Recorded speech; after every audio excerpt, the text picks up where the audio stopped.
Friend, if you are tired and you can't quite put your finger on why, I got your back. You are probably carrying invisible labor. Invisible labor doesn't show up on a calendar. It doesn't get acknowledged. It doesn't clock out at the end of the day, but it drains you anyway. And this matters to me because I work with women every day who are capable, responsible, emotionally aware, and they are exhausted. And they've been taught that this is just the price of being a woman who holds everything together. If that sounds like you, I got you. Let's dive into this conversation. Hello, my name is Robin May, and I am so happy that you are here. If this is your first time here, girl, welcome. If you have been here before, can you go ahead and let our new friends know what to do? Go ahead and put you on some fuzzy socks, get you something good to drink, get you a notebook or a journal. And my ask is if you have at least one aha, one takeaway, that you will comment, that you will like the video, or that you will subscribe. What happens when you do that, and why other people who do videos like I'm doing, who are always asking you to like, comment, subscribe, it is because when you interact with the video, the algorithm lets other people know about it. So when you engage, it tells the algorithm, hey, people want to know about this. And so it pushes it out there. This is bigger than us, big brother. And so please interact with the video. You all, I have been praying about this conversation. That's why I had to put on my girl pray hoodie, because I have been praying about this. And I have been praying about it for several reasons. First of all, y'all know I keep notes in front of me, and I tell y'all that so that y'all will know when I'm looking down in my notes so that I will stay focused. But I've been really prayerful about this because, number one, I'm very passionate about this conversation, and that passion can land as a lot sometimes. And so I'm wanting to be careful with that. But I'm passionate about this conversation is because I happen to have a calling to help those who are being treated unfairly or not being treated in a way that is honorable. And that might seem weird with this conversation, but so much of what we're about to talk about is what we might be doing to ourselves, or what society has created as norm, or even spiritually what we think we have to do. And that misunderstanding keeps people stuck in situations or overwhelmed or exhausted.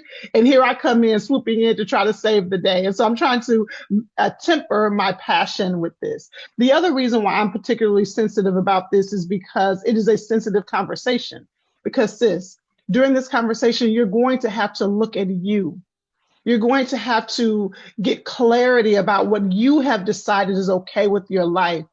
You're going to have to look at you and decide, okay, where have I just said it's not worth the fight anymore? And I'm not even suggesting that you change that, but you have to be aware of that. So you're going to have to look at you. And the other reason is, like I said a little bit before, this conversation is not just about you. It is cultural. It is spiritual. It's relational.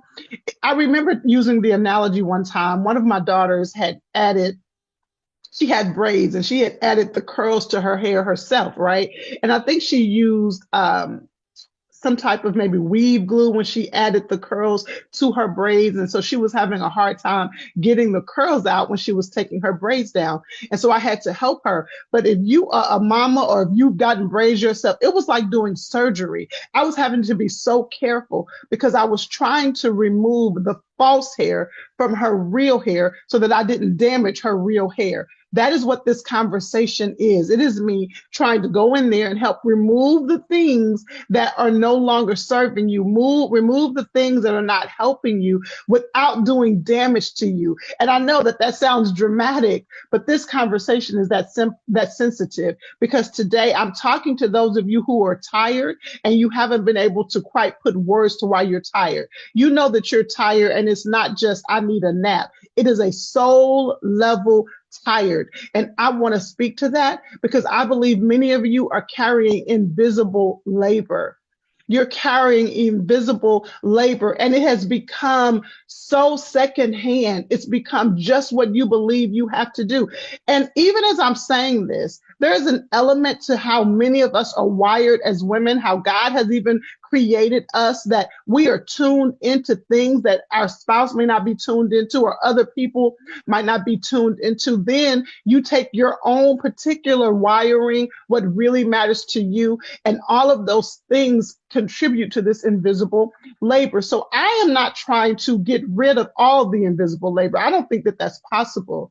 But what I am hoping to do at the end of this conversation is to help you be aware, to help you hand select what you're going to carry, and to help you understand the agency, the choice that you have. So we are dealing with invisible labor. And here's the deal. Invisible labor doesn't show up on the calendar. It's not a meeting. It's not going to get you the applause. You know, when you cook dinner, and I cooked a meal one time, and this happens. My husband celebrates and gets excited about most of the things I cook. But this particular, I got to remember what it was. This particular meal, baby, I cooked a dinner and then I had to run an errand. I came back, I pulled into the garage. Homeboy was standing at the garage door doing a round of applause. That's how good the meal was. I got to remember what the meal was. But invisible labor is not going to come with applause, and it doesn't end at the end of the day. You clock out for the end of the day. And that's what some of you were saying. You're like, I'm never off, Robin. I never am off. I am always on. The invisible labor doesn't clock out at the end of the day. And all of those things, even though it's not on your calendar, even though people are not acknowledging it, even though you're not clocking out at the end of the day, you are drained and you're trying to figure out why.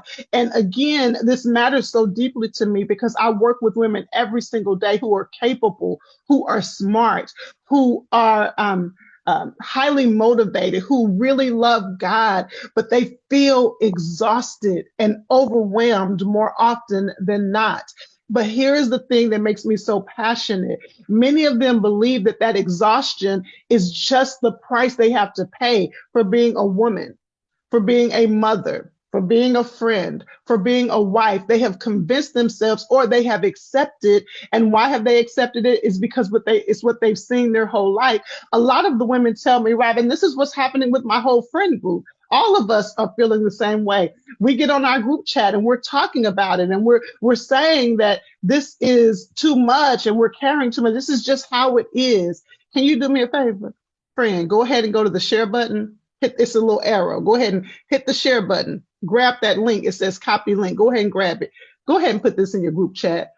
Put this in the group chat. And then you all set a time that you're going to jump on FaceTime or you're going to jump on Zoom. And you all are going to talk about your takeaways from this conversation. This is going to be way more helpful if you have other women who are beginning to come to an awareness of some practical things that they can do. And I want to be clear with you about what we're not doing today. This is not a conversation of just, girl, you just need to do less. I'm not going to minimize what you're carrying in your life. And this is not about making you feel bad about what you're carrying. That's why I said I'm trying to do this very gently. There is some ownership you have to take. Okay, friend, give me your hand. Give me your hand. I'm just holding your hand and I'm looking you in the eye and I'm telling you there is some ownership you're going to have to take. But this is not about shame. And this is not pretending that your circumstances aren't real, because I'm in the trenches with so many women and these circumstances are real. Listen, I'm in my own life. I'm in my own life. And I'm going to give you a story about when things shifted for me. But so just stay with me. Stay with me for the full video. Okay. But this, I told you what we're not doing today, but let me tell you what we are doing. We are going to name what you are carrying. We just did. It's invisible labor. I'm going to explain this a little bit more. I'm going to help you understand where you have agency, where you have some responsibility, where you have choice. And I'm going to help you make a conscious decision about what you can and cannot continue to do. I like to tell people this is not a fragile conversation, sis. I'm going to give it to you straight, no chaser, to all my saints. I know y'all don't know what that means, but I'm going to give it to you straight, no chaser, sis. This is not fragile because I know that you can handle the truth. Wasn't there a movie? You can't handle the truth. When I quote movies, it is because it's quoted all the time. I have no idea where that movie. Oh, was it from McGuire? Why am I thinking McGuire? Am I close? Y'all let me know in the comments. Anyway, do y'all see what I mean about why I have to keep notes in front of me? Do you see how I just went on a whole? Okay, let's go. Let's specifically define invisible labor. Invisible labor is the work or the labor that is unseen, it is unacknowledged, and it is the work, hear me, it is the work that is required to keep your life running. It's the work that's required mentally, emotionally, relationally, and logistically. It is the work that is required to keep your life running. And that's why I said this is not trying to get rid of the invisible labor, but this is helping you get clarity about what you can and cannot continue to do. And we call it, or it is called invisible labor, not because it's not real, but it's because it hasn't been named, right? It is not measured. It is not credited, and it's not shared. It's, you don't have, many of you don't, aren't sharing all the things that are going on in your mind, all the moving pieces. Like you're thinking about this and then this, and if I do this, I have to do that. And your spouse is saying, yeah, can we talk about, I often tell my couples when I'm working with couples and I'm sitting with a husband, and the husband is like, I want to surprise my wife with the trip. But when I try to surprise her with the trip, she wants to know all the details. This is the perfect analogy. So this is where my random thinking comes in handy. This is a perfect analogy. This is what invisible labor will look like. This is not in my notes, so flow with me. Your husband wants to surprise you with a trip. Let's say your children are 10 and 12. I think this even happened in my life. Let's say your children are 10 and 12. Well, at that time, I would have had 3 children, but let me stay focused. Okay, let's just say your children are 10 and 12. And your husband says, I want to surprise you with a trip. What you are thinking is, are the kids going? If they're going, is this are we going somewhere cold or are we going somewhere hot? Because if we're going somewhere hot, are they going to be swimming? Because see, I have daughters. I need to make sure that their hair is braided before we go. Oh, it's going to be cold. Okay, because I got to make sure that I take the the mittens and the gloves and the scarves and all the things. I need to make sure that I take the emergency in case somebody gets sick. Oh, the kids are not going. Okay, don't worry about it. So now I got to figure out who's going to watch the kids. Because see, the people you are okay with watching the kids, I'm not necessarily okay with watching the kids, and so I got to figure out who's going to watch. How many days are we going to be gone? Okay, because while we're gone, she got to go to gymnastics and she got to get the volleyball. Okay, and so then it's just me and you. Okay, so then is it cold? Because I need to make sure that I'm dressed accordingly. That's invisible labor. Your husband is thinking we're just trying to go on a trip, but you're thinking about all the moving pieces that are required to make that trip happen. That's invisible labor. It shows up as the mental load. You're anticipating the needs. You're remembering the dates. You're tracking the tasks. You're noticing what's running low in the kitchen. We still don't have any ketchup, right? It's emotional labor, managing emotions, yours and other people. You're soothing and you're meditating. You're knowing what's going on with your son. He's acting a little bit different and you're tuned into that. It's the relational labor, maintaining connection, maintaining communication with your people. It's organizing labor. You're planning and coordinating. You're deciding. You're following up. It's the care label, tending to the children, tending to your parents, extended family, and all of this often without any rest. Am I down somebody's street? That's invisible labor. This kind of labor is energy consuming in ways you cannot always see. That is the invisible labor. So this is why so many women feel exhausted, but they have a hard time explaining why. They're having a hard time articulating it. And remember, that's why I said some of this is our wiring. There was a book, Men Are From Venus, Women Are From Mars, or maybe the women were from Mars, the men were from Venus. I've never read the book, but I quote it all the time like I have, because I just love the title. Because there is a difference between how men are wired and how women are wired. And often we find ourselves bumping heads because we're frustrated and we're blaming each other, but we're really just wired differently. And let me say this, I want to go back to that whole labor thing that I listed out, all the different moving pieces, because there's some single women watching this and you're saying, yes, Robin, think about all of that and not even having anybody that you can delegate tasks to. I got your back. I'm going to help you out too. So all of that is defining invisible labor. And here's the thing. When something isn't named, right, you are just keeping all of this inside, all of these, you're having a hard time explaining it to anybody. That's why you and your girlfriends are bonded so much, because you all get it. You get it. Your spouse may not get it. Your boss may not get it, but your girls get it. And that's why you all are so connected. But when it's unnamed, it becomes normal. And when it becomes normal, it becomes expected. And when it becomes expected, you are assumed to be the one to have to handle it. When it becomes expected, when it becomes expected, you begin to think you are the issue when you're feeling this exhausted. And I'm here to help you understand, sis, you're not the issue. You're not the issue. You are not the issue. Are there some things you're going to have to decide if you want to do differently? Let me say it again. You're not the issue, but are there some things you may have to decide that you want to do differently? Yes. And you're going to have to make that decision. Nobody can make the decision for you. And I paused because I almost said you're going to have to decide to do something different. And that's not fair. You may not decide to do anything different. You may decide to keep doing what you've been doing, but that needs to be a conscious choice, a conscious choice. This is why I spend so much time talking about you pausing and paying attention, looking at your life, because you don't want to live on autopilot. When you live on autopilot, you're going to live with resentment. But when you begin to say, okay, I am going to continue to do this. Now, some of you are thinking, I'm telling you, because I'm in the trenches with y'all. Some of you are thinking, Robin, it's not that I want to do it, but if I don't do it, nobody's going to do it. And then it's going to be undone. And that's going to be a problem. I'm coming for you. Hang in here with me. Okay. Here's what I see over and over again. Women understand invisible labor intellectually, but emotionally, many women still believe this is my role. This is just how it is. This is what women do. And if I don't do it, it's not going to get done. And sometimes, I'm going to be honest, that really is the reality that reinforces the belief, or there is a reality that reinforces that belief that it's all on me, that I have to do it. Because sometimes a partner isn't stepping up. Sometimes the system really isn't fair. Some women who are single mothers really are carrying everything alone.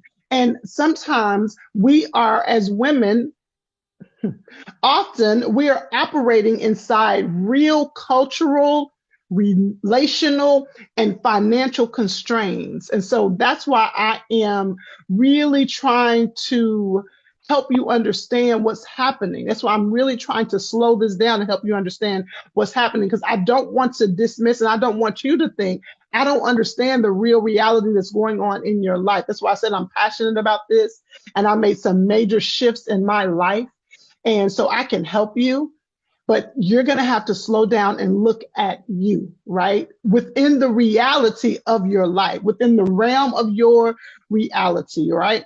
Because this is where this becomes dangerous. When invisible labor keeps being unnamed, women either fall into silently over functioning or a quiet resentment. Either they're quietly over functioning or they are quietly resentful, right? And they almost feel like they're helpless in it. And neither one of those is healthy. And I want you to consider, which one of those are you? Are you over functioning or are you resentful? Or sis, are you both? Are you over functioning or are you resentful? Or are you both? This is what I mean by pausing and paying attention. And that's why it's uncomfortable to do so. It's uncomfortable to pause and look at yourself and examine what you're doing and examine what you're not doing, especially when it feels like I don't have a choice. I don't have a choice. That's why I keep using the word agency. I am wanting to help you get some agency to know what choice you have. Stay with me, because I want you to find your inner power. You may not be responsible for creating the dynamic that you're in, but you are responsible for deciding whether you're going to continue to live in this dynamic. Responsibility is not to blame. I'm not saying you're responsible for this, but responsibility gives you agency. You have to decide what you're going to do with this reality. Are you with me? Okay, let's keep going. So as I prayed about this, I was looking at this and listening to this through two different lenses. As I listened to my clients, as I listened to my friends, as I listened to myself, I'm hearing it through two different filters. One, I know that I'm speaking to married women who feel like they're carrying a lot of invisible labor and they're frustrated because their partner is not as engaged, or a single woman who is saying, Robin, I don't have anybody who can help me. So I'm going to talk to both of you, but first let me talk to this married ladies. This is what many women say to me. They say, Robin, I hear you, but my husband isn't going to help. He's not going to change and he's not going to do anything different. Or they'll say, he is not going to do it right, right? He might step up and help, but he's not going to do it right. So then I'm going to be more frustrated because he's messed up what I wanted him to do. So here's the truth. I'm saying this with all respect and with no judgment and very sensitively. First, let me speak to you who are saying, Robin, my husband is not going to help. He's not going to do anything different. He feels like all of this is my responsibility. And I have to be careful with this because I'm not going to say or do anything that's going to cause friction in your home. I want to be able to hold your hand through this process. I want to be able to be sensitive with this. So what I want you to do, some of this, you're going to have to make sure that you have a woman of faith that you can talk through with it intimately. You may need to go to therapy about this because that's a real issue, right? Because in other words, I've named all of the Bible says my yoke is easy and my burden is light. And so this does not mean just because you're saying my husband is not going to change, you can't force him to change, but that might mean you have to change. You have to change and adjust how you are showing up because you cannot continue this pace. Remember, I talked about the fact that some of this is wiring. Some of this is how you are wired. And so you can't expect him to think about the logistics and the details the way you think about the logistics and details. That's simply not fair. But what you can begin to do, we're going to talk about this later on, is identify what you are going to be responsible for, both physically and mentally, and what he is going to be responsible for physically and mentally. And again, if you're married, this is coming from two different perspectives. One, the partner who is just saying it's not going to make any changes, or the partner who is willing to step up, but they just may not do it the way you want them to do it. Let me tell you all a quick story. My father, may he rest in heaven, did share something with me one time that changed the trajectory of my marriage. My father was very clear when my husband and I got married. He actually sat my husband down and said, "This is my daughter. I am now saying yes, that you can marry her." And he said, "But that means that if something happens with you and Robin, if something is going down, if you all need something," it's like, "I don't want Robin to have to come and ask me. I want you to, because you are the head of the home and I'm here for you all. But I don't want my daughter to feel like she has to come. I want you to." Now, my daddy knew that if I needed something, I was going to come to my daddy, but it was such an impactful moment for my husband. Well, one day I was venting to my dad, and it's very rare because I didn't really vent to him about that kind of stuff. But one day I was venting to him about my marriage, and this was we only had two daughters at that time, and so that means they had to be like 2 and 4 years old around that time. And so then that means we had to have been married maybe 9 years at that time. But I was venting to him because I was telling my dad, I have to do all the things. I have to do everything with the children, and I'm having to deal with all the things with the house, and I'm dealing with all, just doing my thing. And my dad said this. He said, "Robin, a man will either fight you for control or he will relinquish control. If he fights you for the control, your marriage is going to always be contentious. If he releases the control, he's going to say, you want to handle it, I'll let you handle it." He said, "You keep asking your husband to step up to the plate, but have you stepped off the plate?" It changed my life. It changed my life because I was not married to a man who wasn't willing to support. I was married to a man who was saying, you want to handle it. Okay, go on with your bad self, especially because my husband and I are both extremely driven. At that time, my husband was a politician and he was very driven. He had a lot going on. And so he's like, if it has to be like this, if you want it by this time. Hey friend, I wanted to jump in real quick to talk to you again about Elevate Your Life in 30 Days. I'm sure you've heard about it by now, but in case you haven't, Elevate Your Life is a 30-day experience where every single day for 30 days, I send you an audio-based encouragement directly from me that's just 5 minutes. But I wanted to tell you why I created Elevate the way that I did. There are so many women that I talk to who are committed to their own growth. They are committed to growing spiritually. They want to elevate in their life. But the truth is, they're carrying so many things, and growth just seems like another thing on their to-do list. This is a perfect conversation when we're talking about this invisible labor and these I should be's or I shouldn't be realities. And so I wanted to create an experience that could be easily incorporated into your everyday life. That's what Elevate is. I'm challenging you. You have 5 minutes a day. Even when you're driving to work, when you're preparing your lunch, when you are cooking dinner, girl, when you're folding those clothes, you have 5 minutes to listen to an encouragement that's going to help you understand how to set boundaries or why you can't, to help you understand your attachment style, to help you understand what it means to really pursue your goals, to help you understand why you respond the way you respond. Just 5 minutes a day for you to pay attention to you. I would love for you to join me on the journey. Just go to robinmayonline.com/30 days or click the link in the description. Elevate your life in 30 days. You deserve this time. Then you go ahead and handle it. And so I wish I could find that picture. I would insert it if I could find it. But you all, I'm so dramatic. We were in a former house and my husband was looking at the game. I don't know why I decided to do it at that moment. I laid on the ground. I took uh, a broom. I took a broom. I took a pillow, everything, toys, everything that was around us, and I laid on the floor and I put all of those things on top of me. And the reason why we have a picture of it because my husband was like, "What is she doing?" And he took a picture, and I said, "This is me.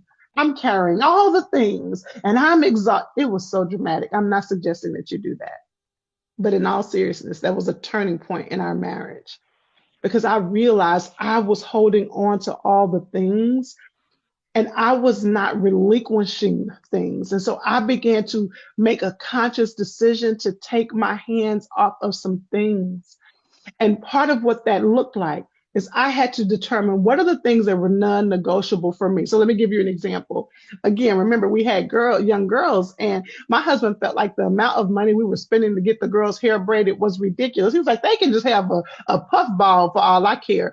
Well, when we started renegotiating and changing some things, I kept the responsibility of hair. Now, if you have daughters and you know that's a lot trying to figure out who's going to braid their hair, when they're going to get it braided, how much it's going to cost. So I kept that on my plate. Now, that didn't mean he never helped with that. That meant I would just say, can you take the girls to this place at this time? But as far as all the invisible labor, the moving pieces to try to I kept that. But because I kept that, watch this, I intentionally let go of some other things. I had to decide what are the things I am okay. If he drops the ball on it, I got to be okay. What are the things that is going to be his that I am going to remove myself from? And hear me. This is what I want you to understand. That changed our marriage. That is what we do to this day. And it does not mean that people don't have opinions about it. I have all daughters. My mother, hey mama, my mother has a lot of opinion about the things that I have taken my hands off that my husband handles as far as the girls go, because she feels like this is a woman's job. A woman has to do this. But honey, if I am handling this, and this, my husband can handle that.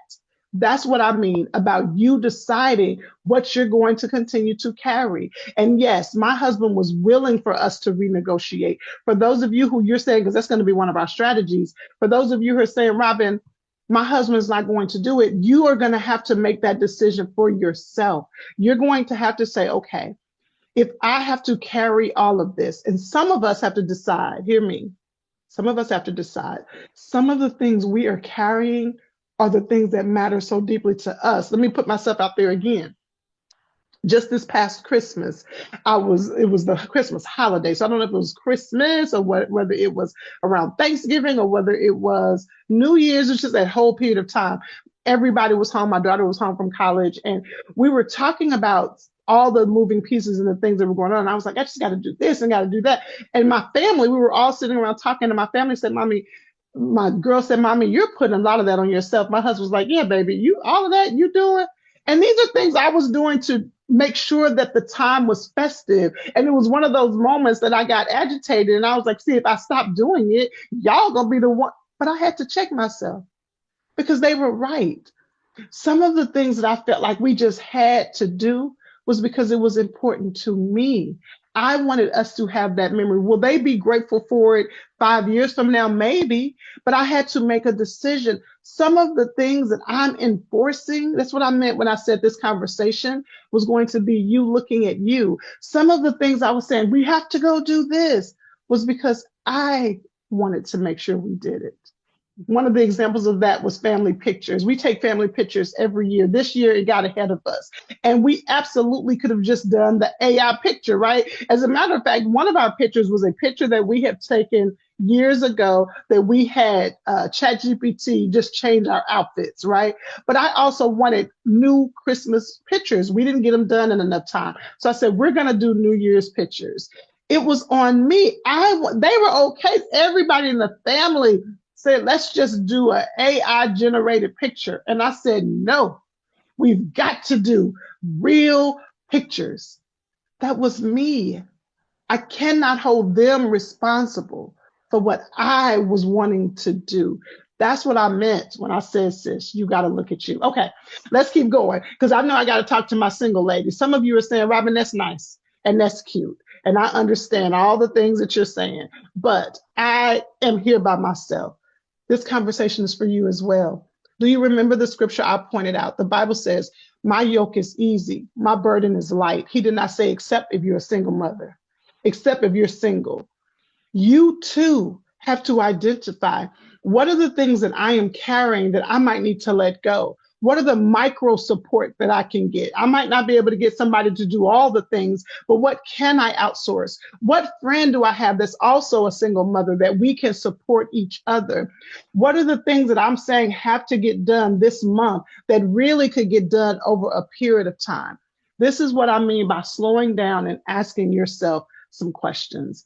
I actually have a resource for you all that's in the link below, and it is a life assessment. And what you're going to do is download that PDF and just assess your life. Slow down and look at all the aspects of your life and identify which are the areas that I need to start paying attention to because they are slowly draining me. All right, y'all, we are just about done, but I did want to talk to you about some specific things you can begin to do. And the overarching thing is, friend, you're going to have to renegotiate the terms of your agreement, either with your spouse, either with your family, even with yourself. You're going to have to renegotiate the terms of your agreement because so many of these things are just the things that we've seen growing up.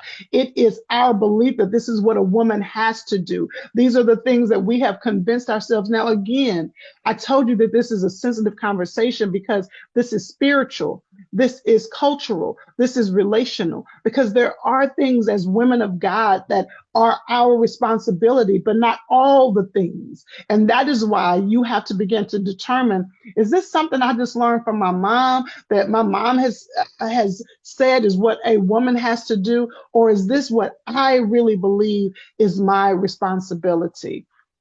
And so here's what I want you to do. Here are 3 questions that can guide you in this invisible labor and making some decisions about what needs to change. Number 1, what agreements do you need to renegotiate? What have you silently carried that you need to let go of? What have you convinced yourself that you have to do? What expectations am I still living under that no longer fit my life? Some of these were inherited. Some were survival strategies that you needed, but you no longer need. Some were never spoken out loud. This is just what you do. You have to stop and identify what agreements do I need to renegotiate. Then what actually gets my energy? What do I really give my energy to? Everything does not need to get a energy. Hear me, sis. Your excellence is beautiful, but I want you to understand your good enough is somebody else's excellence. Some things you're giving A energy that may need to get C energy. And I know, baby, because I like to get straight A's. The idea of intentionally getting a C on anything makes anxiety start to rise up in me. But I got to choose. Am I going to deal with that anxiety or am I going to deal with this exhaustion? You have to decide what is going to get some C energy, right? I was working with a woman one time who her passion was one area. I'm not going to say specifically because I protect confidentiality. Her passion was one area, but she was working at a job that was sales and it was extremely demanding. And for some reason, she had convinced herself that she had to stay in the top 10% of the sales. And as we were talking about it, yes, I know bonuses come with that, but this woman was very financially secure. So I'm asking her, because she was so frustrated because she wanted to do this over here. She wasn't ready to leave her job. But I said, but why do you have to get in the top 10%? If you get right here in the 50%, would you still get a bonus? And when she told me what her bonus would be, sis, cut it out. Her bonus was still substantial. And so I said, why do you got to get top 10%? She said, because I want to be excellent. Do you plan on retiring from there? Absolutely not. I said, so can we get down here to C energy? And C energy is 50%, and you still getting a huge bonus? Sis said, nobody's ever told me this.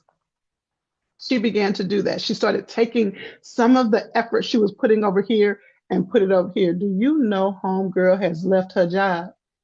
She blew up so much over here because she took all of this energy that she was given here and she put it over here. And this blew up the thing she really wanted to do. So, number one, you got to renegotiate the terms of your agreement. Number two, you've got to decide what's really getting your energy. This is not about doing things poorly, but it is about doing things consciously, changing how you're doing things. And then lastly, you have to ask, what am I willing to let go of? This is the hardest question, because this is not about you not caring. It's about caring for yourself enough to not be overextended. So, for example, me in those pictures, I didn't let them go. We did do the pictures, but we did them differently. We normally rent out a studio. We normally get a professional photographer. But these AI pictures and these ChatGPT pictures, and I use this company called Fiverr, they can make things look good, baby. And so what we did was we did these pictures right here in the house. We had a very fancy phone. We had a backdrop. We did all of it right here in the house. And so I still got what I wanted, but I didn't get it the way we normally do. What expectations do you need to release? What standards need adjustment? What roles are no longer fitting your life? This is what I mean about slowing down. I'm just about done, but let me give you this last analogy. And then I want to hear from you. I told you that this conversation was going to be very, very delicate. I want you to think about your capacity as if it's currency. Imagine you have $5,000, but you treat that $5,000 like it's $15,000. You are going to be in overdraft. If you have five, you have to budget for five. It's the same with your capacity. Friend, some of you are acting as if you have never ending capacity. You have a limit on your capacity, but you're adding things as if it is never ending, and you're wondering why you're in overdraft. You're wondering why you are exhausted. It is because you are not budgeting your capacity. I started this out by telling you that this is not about shame or about judgment. It is about agency. I want you to rewatch this video. What is the takeaway? What can you begin to do differently? Click the link below for the resource where you're going to stop and assess every area of your life. Share this with the group chat. Name one thing, one micro change that you are going to begin to make. Awareness is an important part of this because you cannot change what you don't acknowledge. Friend, I know you're tired, but you don't have to live that way all the time. I'm here to help you elevate not just what you do, but who you are. I hope this encouraged you. I'll see you next time.